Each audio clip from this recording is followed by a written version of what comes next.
Magandang araw! Isa na namang ganap sa buhay ko yung isi-share ko sa inyo ngayon. Dahil nga lumipas na naman po ang isang taon at fiesta na naman po ng aming barangay Bone North Aritao, may mga programa nga ulit na naihanda ang mga barangay councils at isa nga dito ang Zumba contest. Nung nasabihan nga kami, meron na lang kaming 4 na araw para mag-practice. Kaya naman tinipon na natin yung mga batang to para maghanda sa Zumba. Dahil nga wala din kaming lilim na mapag-practicean, kada alas 5 na lang ng hapon hanggang alas 6 ng gabi yung practice namin. Yun ang girlfriend ni Girlfriend ni Apple? Dahil nga ang gagaling ng mga batang to, naitawid namin kahit 1 oras lang sa isang araw, sa 4 na araw, yung practice namin. Credits din sa napakagaling at napakabait na DI namin. At dahil nga ito na yung huling gabi ng practice namin, ito, at umabot na po talaga kami hanggang alas 7 ng gabi.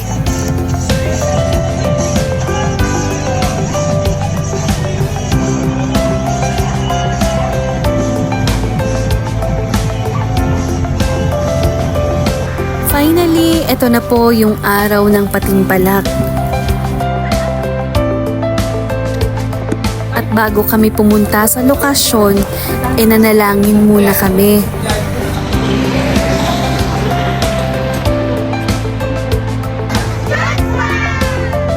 Pero nang nasa barangay hall nga kami, meron kaming onting problema. Dahil sa criteria, dapat daw pala may adult silang kasama. Pinipilit nga nila akong sumali, pero sabi ko mag-stick na lang talaga kami sa kung ano yung na-practice namin. At proud na proud ako sa kinalabasan.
Can't hold you.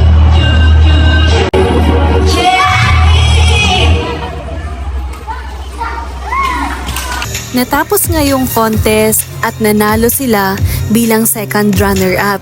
And ang nakakatuwa dahil belong sila sa top 3, sasayaw sila ulit ngayong gabi. So yun lamang po for today and happy fiesta, Boninor. Thank you so much!